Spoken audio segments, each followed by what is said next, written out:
All right, folks, so now it's May 10th, and it's been raining all week, but I did manage to kind of finish the main setup of both the hydroponic units. So this one on the right is the new one for this year, and the one over there is just the one from last year that I'm kind of just setting up and making sure it's still working properly. So everything is good. Basically, well, the first thing I did earlier this week is I secured the main frame of the unit.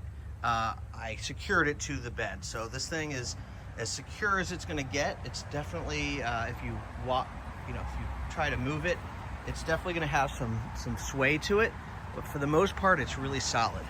So the main thing here is that I had to dig the hole for the bucket, which is just a really pain in the butt. It's rocks and weeds and really hard compacted clay, but so it's not fun, but I did it. And then of course there's a pump in there, and which is connected to this hose. The hose goes up here and it goes along the top and then just cycles through the entire system until it drains back in the bucket.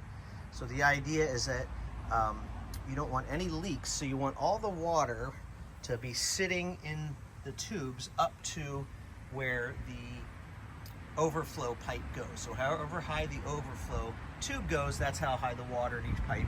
And so I try to adjust it to a level where when the plants are sitting in there, they'll be sitting in water. And this one looks a little low, so maybe I'll make the tube go a little lower or higher so that the water level raises up. I'll tweak that as I go, but the idea is that when it's just sitting here, the water is not leaking out, and then when it pumps the water, there's no places where the water leaks. Now, in the one from last year, when I tested it and set it all up, the same hole, same configuration as last year, this spot right here is leaking, and that's just what happened last year. So I will take some silicone and clear that up, because as you can see, when it was pumped and turned on, all the water leaked down there. But for the most part, it's solid. Now I just have to take each plug, the pump, the electrical outlet for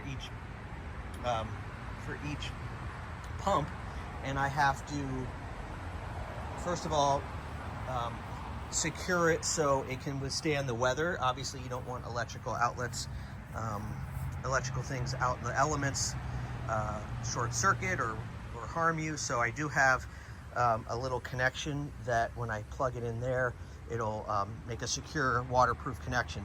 So what I'm going to do is the pump cord's pretty short, and I want to tie it to the same timer. So what I'm going to do is just take a small or short electric extension cord, run it somewhere in the middle here. Same thing with the other one. Take the cord, run a small electric extension cord. Then it's going to go into this main extension cord with a splitter that I need another way to waterproof that connection. So I've got to find something that's made for a splitter like this. And then that's going to be plugged into the wall over there, and it's going to be on the timer. And the timer has two plugs, so the timer is going to be able to run both pumps, and I'll probably set the timing up so that they stagger the time. So one pump will go on for 20 minutes, and then maybe a half hour later the other one will go on, and that'll happen about 4 times a day. So we're almost ready to put some plants in. Just got to finish the extension cord and get some seedlings, and we'll be up and running for the year.